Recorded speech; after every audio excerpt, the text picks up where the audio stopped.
Let's go!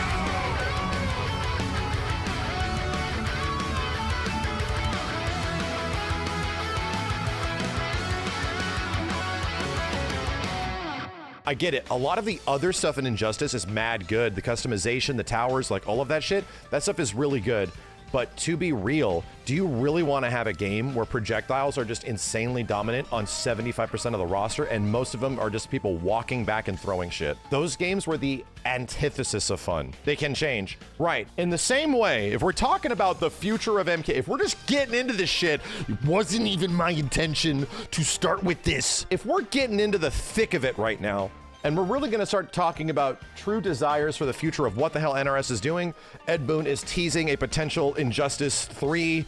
He's teasing some Injustice stuff on his Instagram. Like there are things out there. It's pretty likely that the future of what could be Injustice related. And yeah, that does seem initially appealing to me. I'm going to say right now, I'm going to try to appeal towards your rational thought and not what you remember it being, because I also remember in my head Injustice 2 is pretty fun, dude. There's some great characters in that game. There's some fun shit in that game. That game was the antithesis of fun, if you actually want to learn how to play it. I'm going to be as honest as I can. I'm not telling you that your opinions are wrong. I'm just saying people are remembering a lighthearted side of what made Injustice 2 great. They were actually good. All of the gear and all that stuff, all the unlockables and single player content and story mode, yes. Dude, I'm with you. All that stuff was amazing. Quite literally, the game, like, hated you playing it. It hated people actually engaging. So much so that they knew it from Injustice 1, because Injustice 1 and 2 are very similar. Like, in the history of NetherRealm Studios games, very infrequently are one game exactly like the next. Like, MK9 and X had a lot of similarities, but clearly X was moving in a completely different direction, right? Completely different direction. For people that actually wanted to learn how to get good and invest a lot of time into Injustice 1 and Injustice 2, these games were brutally similar, where it was like, oh man, okay, this game is obviously improving on the previous one, but like all my combos still work. And all the special moves that you have with your characters are like the same thing.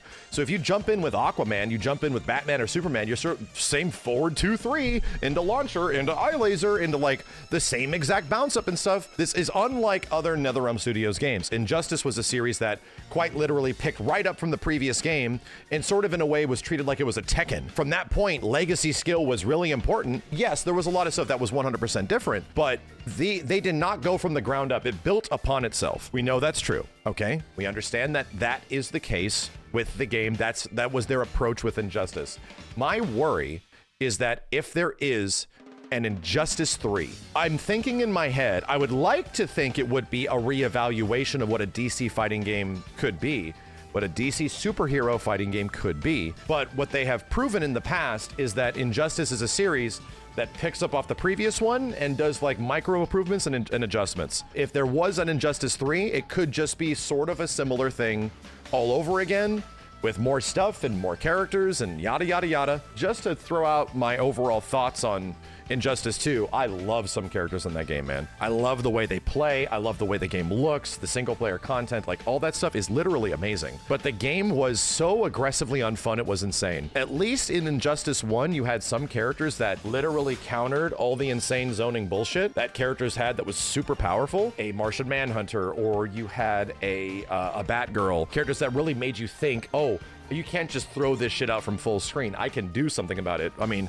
God forbid, a Scorpion, but still, the majority of the game wasn't that way. There was counterplay to really, really, really powerful, just sit from full screen, turn your brain off, throw projectile type shit. Injustice 2 didn't really have that. And this is why I think Injustice 1 is a more fun game than Injustice 2. Injustice 2 didn't have that. Most characters did not have the ability to immediately get you to stop thinking about it. So what did they do in Injustice 2? This is all boiling down to why, like, I don't think I want Injustice 3, man. They gave you quite literally a mechanic that'll get you across the whole goddamn screen at the price for a smaller amount of meter. They had the massive roll, where if you did forward and like this extra button, your character can do like an invulnerable roll across the whole screen.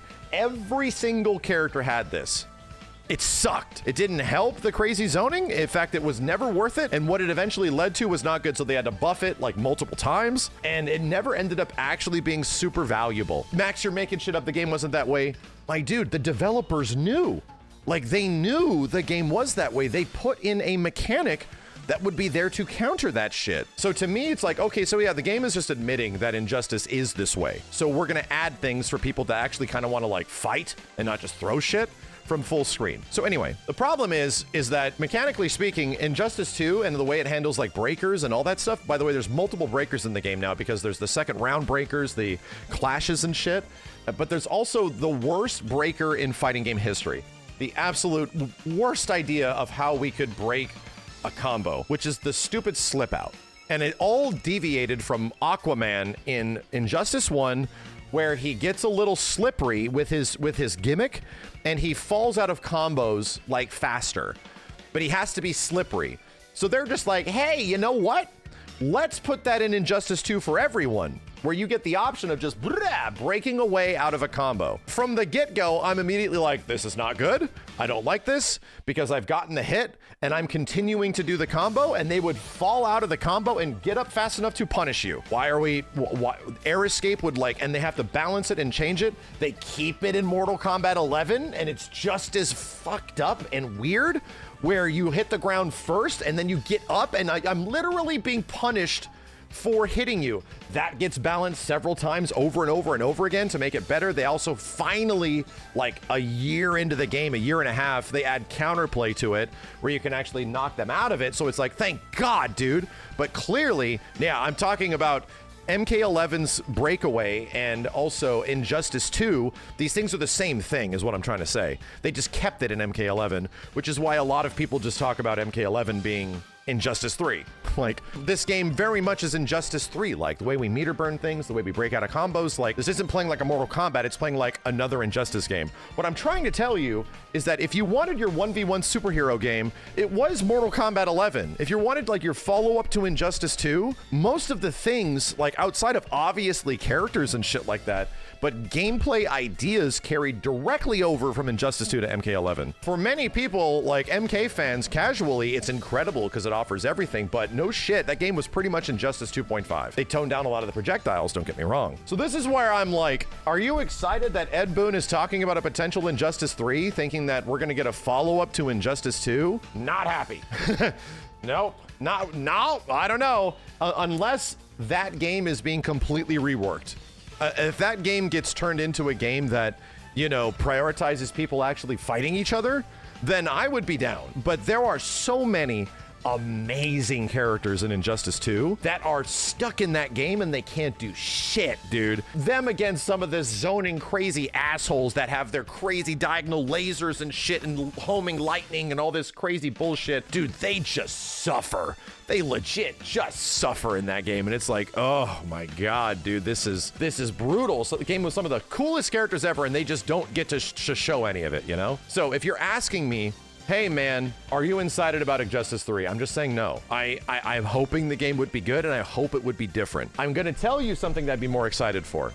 Much more excited for, even if it came at a severe caveat. I would be much more excited about Mortal Kombat versus DC again. DC versus Marvel? Sure. We thought that was going to be happening for like the longest time, right? We were hoping that they'd make a DC versus Marvel, but in my eyes, I have to remind you about something, chat. The lead, like, president of WB Games said not that long ago that there's only a few games that they're going to be investing their resources, time, and money into. Harry Potter, Game of Thrones, Batman Arkham series, and there was one more game, Mortal Kombat. They did not say Injustice. They did not say some weird in between. They did not use that term. It was never mentioned. So WB's going through a pretty rough spot right now where they don't have all the money in the world. They actually do not have all the money and resources in the world to do just whatever they want. You'd have to think that that's going to have a severe impact on what NRS does. Hopefully it leads them to having a little bit more freedom in what they can do. But to me personally, I think it makes a lot more sense that Mortal Kombat is still in the title of an MK versus DC game. And we've seen MK versus DC. We've watched some videos on it not that long ago. I've made videos on it. Yes, the game is bad,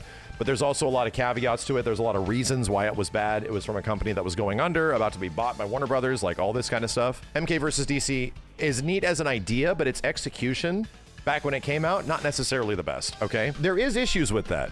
You can't just make a Mortal Kombat versus DC game in like 2025 and beyond and expect it to just be immediately appealing.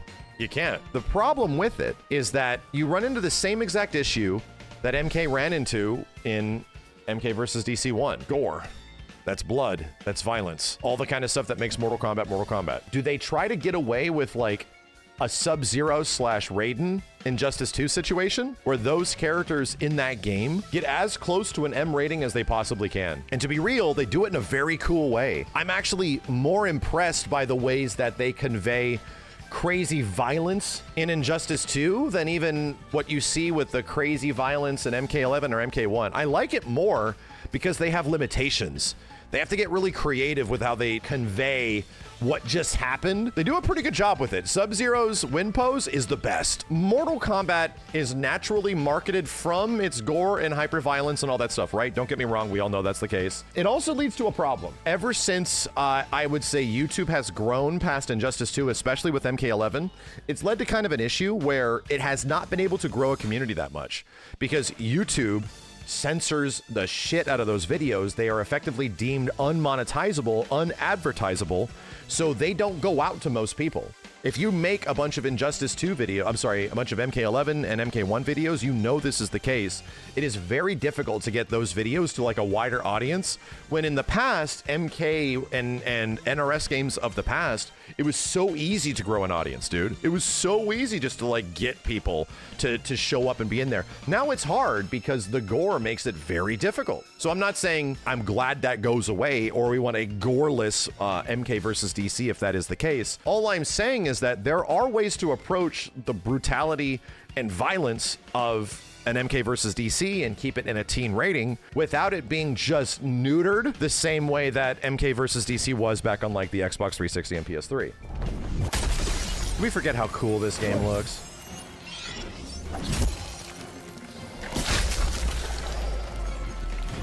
Sub-Zero just ripped off Batman's head. Sub-Zero just approached the body of Batman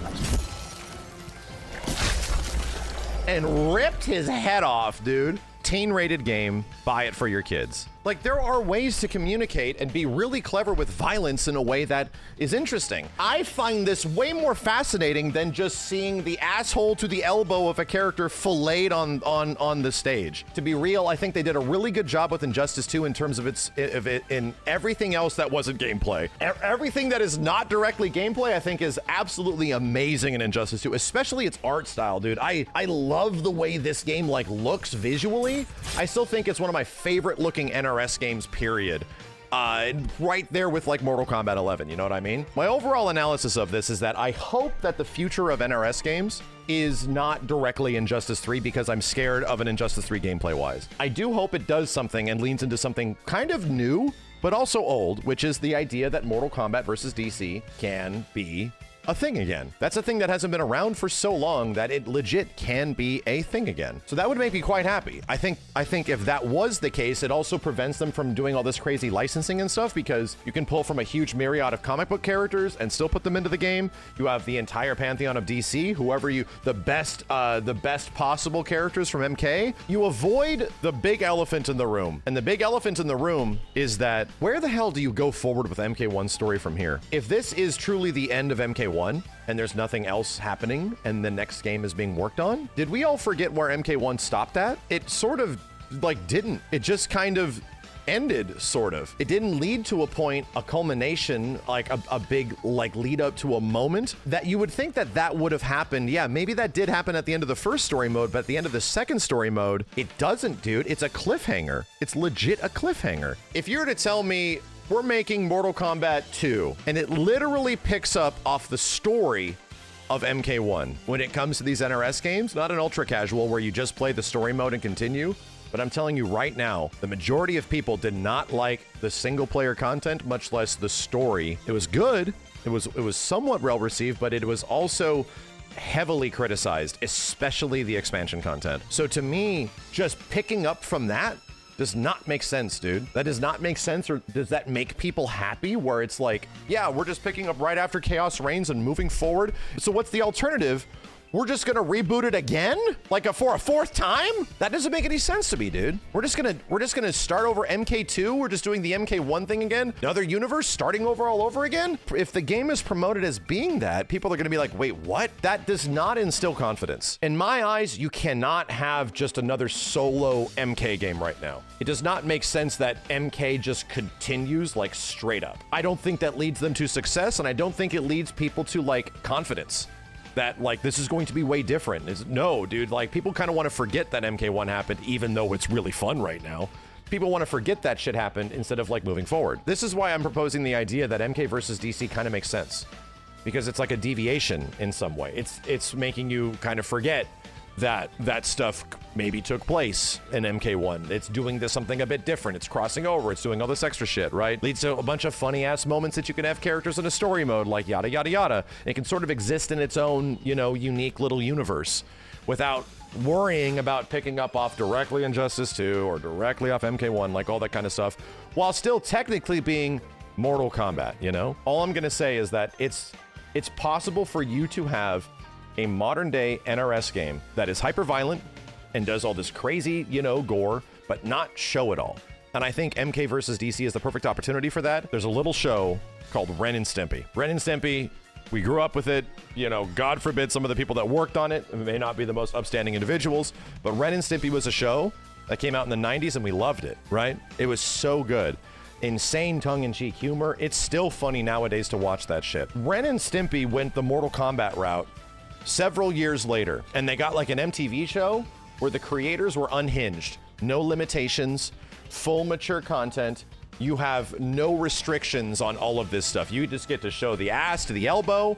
Doesn't matter. You can say whatever the hell you want to say. Watch it. Sorry, it was on Spike TV. Yeah. And I'm telling you, it was awful. It was unhinged and unfunny and awful and just annoying. And it makes you realize creativity is best done with limitations. I think there's a spot where forcing NRS to be creative with how they have to convey violence because of limitations could actually make it better. Like, no kidding. Where now we don't have to worry about the extreme ratings of the game. But there's also caveats to that because people expect that to be that way, you know? So anyway, I truly hope that we can have a game in the future where like a Mortal Kombat game could be properly YouTube friendly, and we can also have a crazy amount of characters and a crazy amount of gameplay. I think MK versus DC is that, dude. Like that seems pretty friggin' exciting to me.